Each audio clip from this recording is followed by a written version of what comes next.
Section 4. You will hear a monologue on the subject of recycling programs. First, you have some time to look at questions 31 to 40.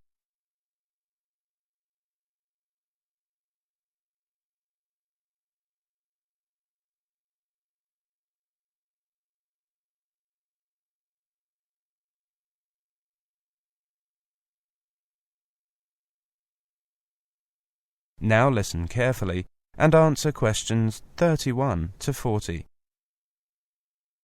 Today we're going to look at recycling programs. The confusion over what we can and cannot recycle continues to confound consumers.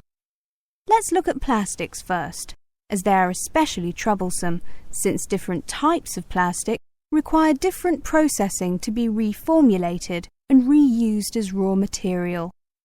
Some municipalities accept all types of plastic for recycling, while others only accept jugs, containers and bottles, with certain numbers stamped on their bottoms. The symbol code we're familiar with, a single digit ranging from 1 to 7 and surrounded by a triangle of arrows, was designed by the Society of the Plastics Industry, or SPI, in 1988, to allow consumers and recyclers to differentiate types of plastics while providing a uniform coding system for manufacturers. The numbers, which many countries now require to be moulded or imprinted on all or at least most containers that can accept the half-inch minimum size symbol, identify the type of plastic. The symbols also help recyclers do their jobs more effectively. The easiest and most common plastics to recycle are made of polyethylene terephthalate, or PETE, and are assigned the number 1. Examples include soda and water bottles, medicine containers, and many other common consumer product containers. Once it has been processed by a recycling facility, PETE can become fiberfill for winter coats, sleeping bags, and life jackets. It can also be used to make bean bags, rope, car bumpers, tennis ball felt, combs, cassette tapes, sails for boats, furniture, and of course other plastic bottles. Number 2 is reserved for high-density polyethylene plastics. These include heavier containers that hold laundry detergents and bleaches as well as milk, shampoo, and motor oil. Plastic labelled with the number 2 is often recycled into toys, piping, plastic lumber and rope. Like plastic designated number 1, it is widely accepted at recycling centres. Plastics that are less commonly recycled include polyvinyl chloride, commonly used in plastic pipes, shower curtains, medical tubing, vinyl dashboards, and even some baby bottle nipples. These get the number 3. Like number 4, which include wrapping films, grocery and sandwich bags, and other containers made of low-density polyethylene, and 5, which are polypropylene containers used in Tupperware, among other products, few municipal recycling centres will accept it due to its very low rate of recyclability. Another useful plastic to recycle is number 6. Which is used in polystyrene or styrofoam items such as coffee cups, disposable cutlery, meat trays, packing peanuts, and insulation. It is widely accepted because it can be reprocessed into many items, including cassette tapes and rigid foam installation.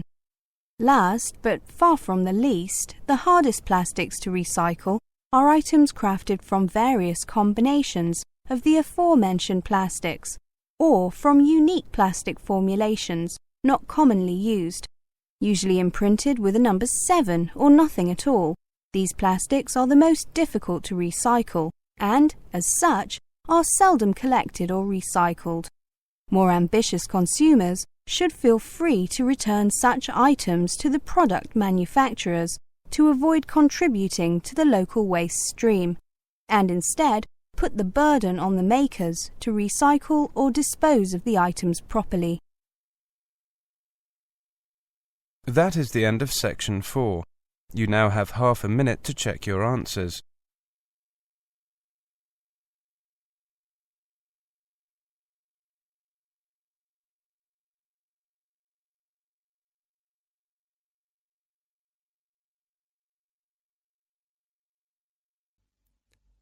In a moment, you're going to hear a talk about the differences between wasps and bees. As you listen, answer questions 31 to 40. Before you listen, look at questions 31 to 40.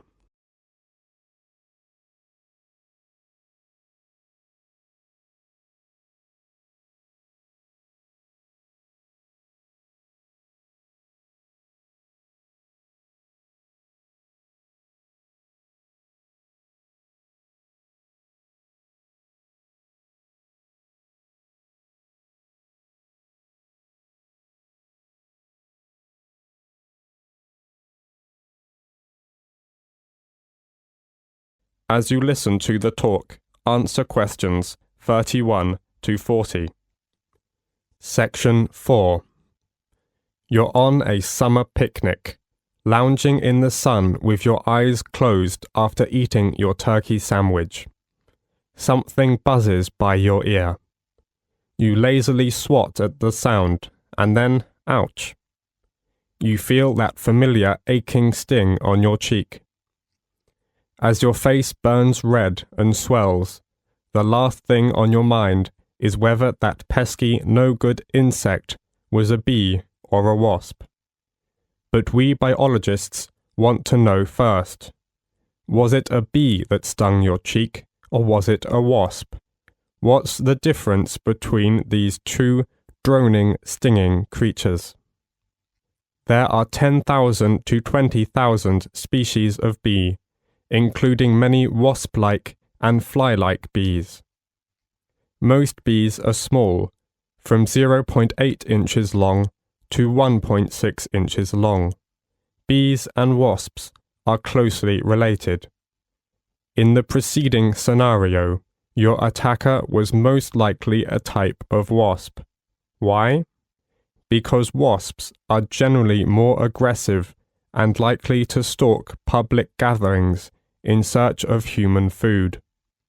However, bees are more mild-mannered. They focus on the flowers, not your turkey sandwich.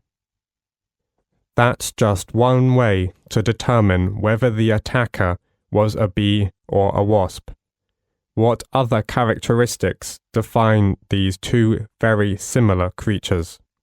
More than 25,000 kinds of each insect exist, but there are several relatively simple ways to distinguish between them. In the following part of the lecture, you'll learn how physical characteristics, eating habits, and nesting sites distinguish the bee from the wasp. You'll also learn which insect can brag about its slender, tapered waist, and which one has to live with flat, hairy legs. You see, when a bee or a wasp stings you, you're probably not paying attention to the curve of its waist or the shape of its legs. But if you were, you'd notice some key characteristics to help you identify it. While bees have robust, hairy bodies with flat rear legs, wasps' bodies are slender with a narrow waist connecting the thorax and abdomen. As we talked about in the last lecture, the thorax and abdomen are the names given to an insect's mid and rear segments. In addition, wasps appear smooth and shiny and have slender legs shaped like cylinders. The reason for the different body types leads us into another difference between wasps and bees. Feeding. Bees are pollinators, spending much of their lives visiting various plants and flowers to gather and distribute pollen. They also feed nectar and pollen to their young. They are classified as herbivorous insects. Their hairy bodies and flat legs are ideal for holding on to the pollen as they carry it from one area to another. Wasps, on the other hand, are carnivorous. While adults may occasionally feed on nectar or pollen, they feed insects, flies, and even caterpillars to their young. Their bodies are sleeker and more streamlined for hunting. If you're lucky enough, or unlucky depending on the situation, to find one of these insects' nests, it will help you in identifying bees and wasps. Bees build their nests out of wax cells that they stack on top of one another. Most honeybee nests are manufactured, but other bees make their homes in tree cavities, buildings, or even holes in the ground. A wasp's nest consists of one or more rounded combs made of papery pulp. The wasp makes this pulp out of chewed up fibers and its own saliva. Wasps tend to build in hidden, out-of-the-way places, like under decks or in remote crevices. The final difference between wasps and bees answers that age-old question. Do they die after they sting you? Both bees and wasps inject their venom with a stinger attached to their bodies. Wasps and most bees can pump the venom into your skin, remove the stinger, and then fly away. They are predators, and for most of the time, they sting to prey. The honeybee's stinger, however, is barbed and it sticks in your flesh. When the honeybee tries to fly away, her stinger won't budge. Instead, it rips from her body. Since the stinger is attached to the honeybee's digestive system, she eventually dies from the trauma. So, honeybees only sting out of the need of self-defense. That is the end of section 4. Now you have half a minute to check your answers.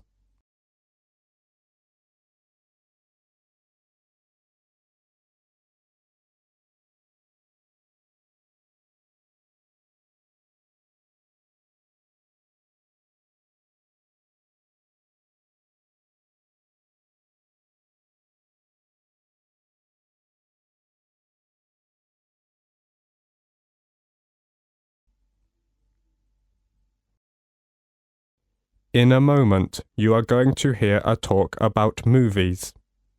As you listen, answer questions 31 to 40. First, you have some time to look at questions 31 to 35.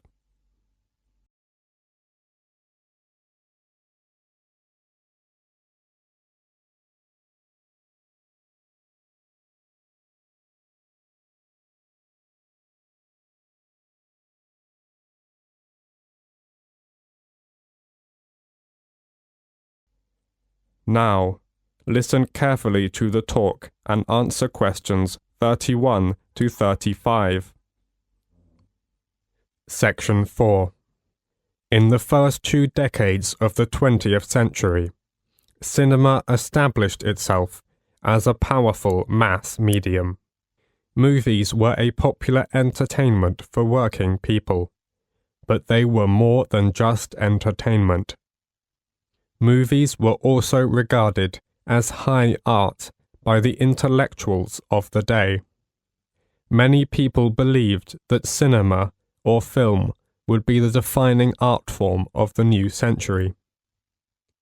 Even in its earliest years, film was developing its own style, a style that was distinct from that of the theatre. But what do we mean when we speak of film style? To put it simply, style is the texture of a film's images and sounds. It's the filmmaker's systematic use of the techniques of the medium, for example, staging, lighting, performance, camera framing and focus, editing and sound also contribute to style.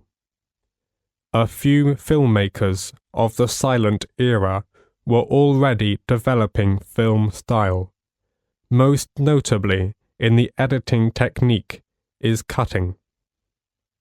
Cutting is when the action is broken up into separate shots or pieces of film, and then the shots are recombined to tell the story in a coherent way.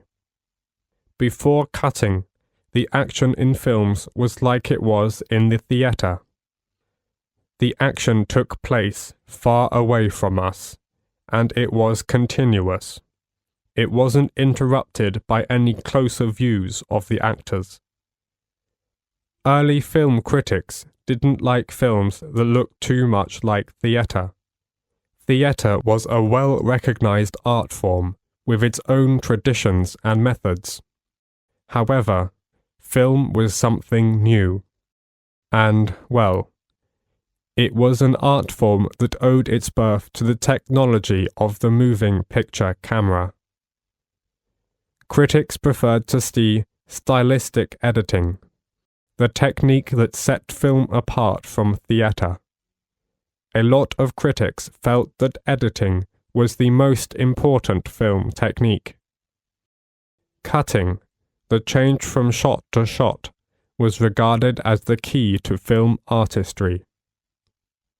Another film technique, called cross-cutting, made it possible to tell two stories at the same time. Cross-cutting is also called parallel action. It involves showing segments from two different sequences, moving back and forth from one to the other, so the two stories appear to be taking place at the same time. Cross-cutting was used in the film The Great Train Robbery, which was made in 1903. The film shows bandits escaping from the scene of their crime, and then it cross-cuts to a scene where the town people are dancing at a party, unaware the robbery has taken place. The audience easily understands that the two scenes are going on at the same time. Before the talk goes on, you have several minutes to look at questions 36 to 40.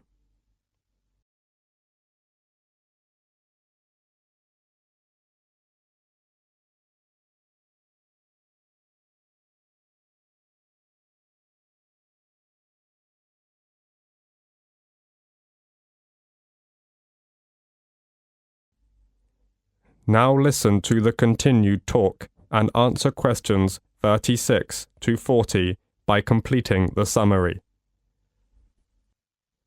The person who usually receives the credit for inventing most film techniques is D.W. Griffith. D.W. Griffith was an American filmmaker who is considered by many to be the most influential figure in the history of cinema.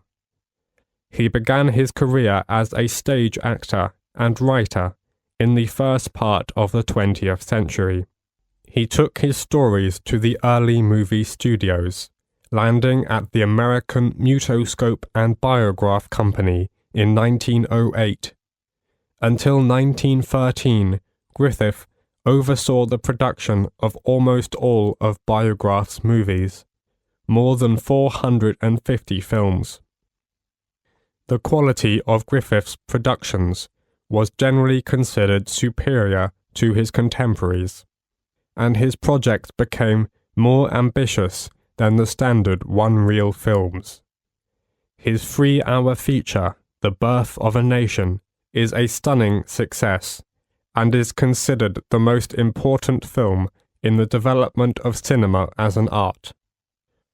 While Griffith didn't invent everything about film, actually he defined and redefined the innovations of other filmmakers.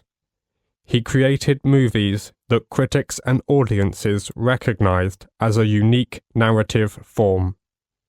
This is because he perfected the elements of film grammar and the art of the story film, which includes cross-cutting, close-ups, parallel narratives, camera movement, and more restrained acting.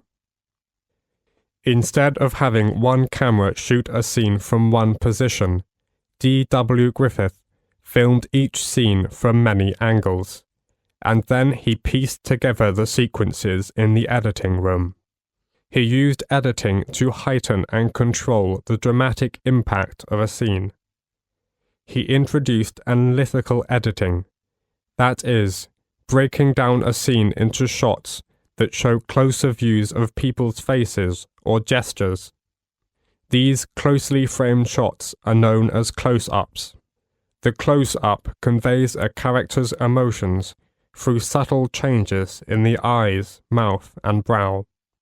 After D.W. Griffith, the close-up became a standard tool of the language of film. That is the end of section 4. Now you have half a minute to check your answers.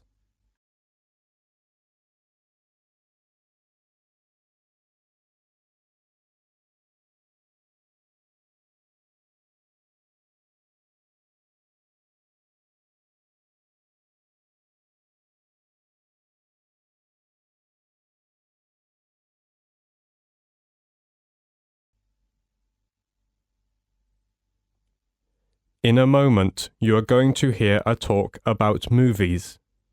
As you listen, answer questions 31 to 40. First, you have some time to look at questions 31 to 35.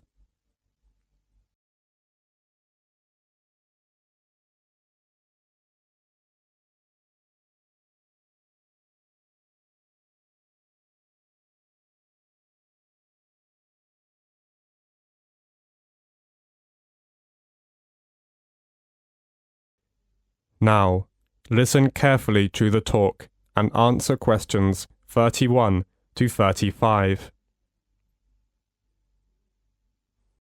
Section 4. The London Eye. Today I want to focus on some of the major sites that attract tourists to cities, and I am going to begin with the London Eye. The London Eye is London's newest major tourist attraction. It is a huge wheel designed to celebrate the millennium year 2000, so it's also known as the Millennium Wheel. It stands at Millennium Pier on the south bank of River Thames, close to the south end of Westminster Bridge, and within an easy walk of the Houses of Parliament and Big Ben. Though it looks like a huge Ferris wheel, the London Eye is no fairground thrill ride, but a slow and stately way to experience London in a unique way. The London Eye is the UK's most popular paid-for visitor attraction, visited by over 3.5 million people a year. The Eye was built between 1998 and 2000. It seems remarkable that a site that has so quickly become a symbol of modern London has been around for such a short time. It took fully 7 years from start of the design process to create the Eye. It was intended to stand for only a few years, but it proved to be such a popular attraction that the decision was made to make the wheel a permanent feature of the London landscape. The Eye was sponsored by British Airways, and for several years after opening, it was referred to as the British Airways Millennium Wheel. Today, the London Eye is under the ownership of the London Eye Company, a subsidiary of Merlin Entertainments Group Company.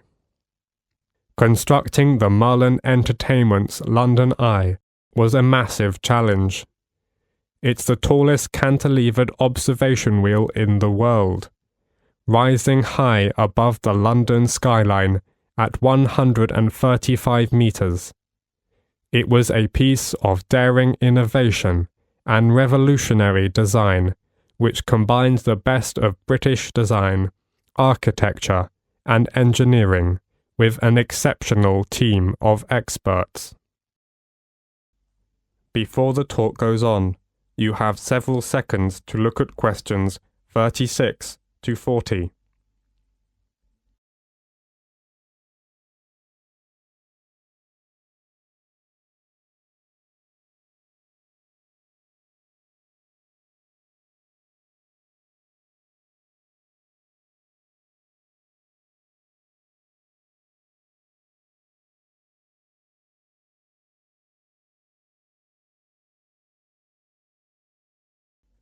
Now listen to the continued talk and answer questions 36 to 40 by completing the diagram. So, how is that great wheel held up? How did it get there? The starting point was, of course, the ground. And while parts of the wheel itself were still being constructed in various countries, tension piles were being driven into the ground beside the River Thames. This was the first step, and once these were securely in place, a base cap was installed over them as a kind of lock, with two giant plinths pointing up, onto which an A-frame was attached, like a giant letter. The wheel was supported on huge A-frame legs, made up of 2,200 tons of concrete on 44 concrete piles set 33 meters deep in the earth. All this took many months and incredible effort, but meant that the spindle could be installed, around which the great wheel would turn. The spindle itself was too large to cast as a single piece, so instead was produced in 8 smaller sections. Now the project really was in business, and the vast rim, with spokes like an outsized bicycle wheel, could be brought in. 64 spoke cables, which are similar to bicycle spokes, hold the rim tight to the central spindle, and the view was enhanced by the capsule design. Unlike traditional Ferris wheel designs that you might see at a local fairground, the passenger capsules were not suspended under the wheel. They were set within a circular mounting ring attached to the outside surface of the wheel. What this means in practice is that travellers within the capsule have a full 360-degree panoramic view, unhindered by spokes or wheel struts. And the last thing to be built is the first thing the visitor encounters: the boarding platform laid down underneath. The wheel does not usually stop to take on passengers. The rotation rate is slow enough to allow passengers to walk on and off the moving capsules at ground level. It is, however, stopped to allow disabled or elderly passengers time to embark and disembark safely. That is the end of section 4. Now you have half a minute to check your answers.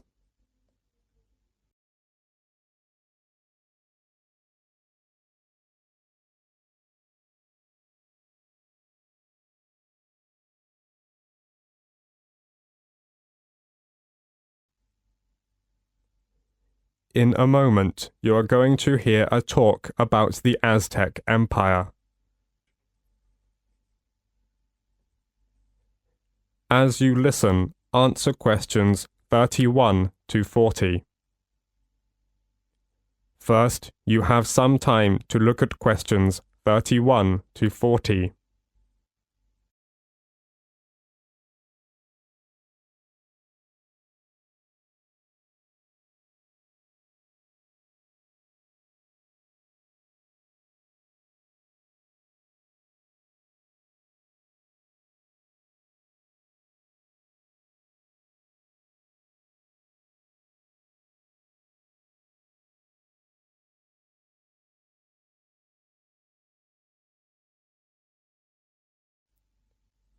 Now, listen carefully to the talk and answer questions 31 to 40.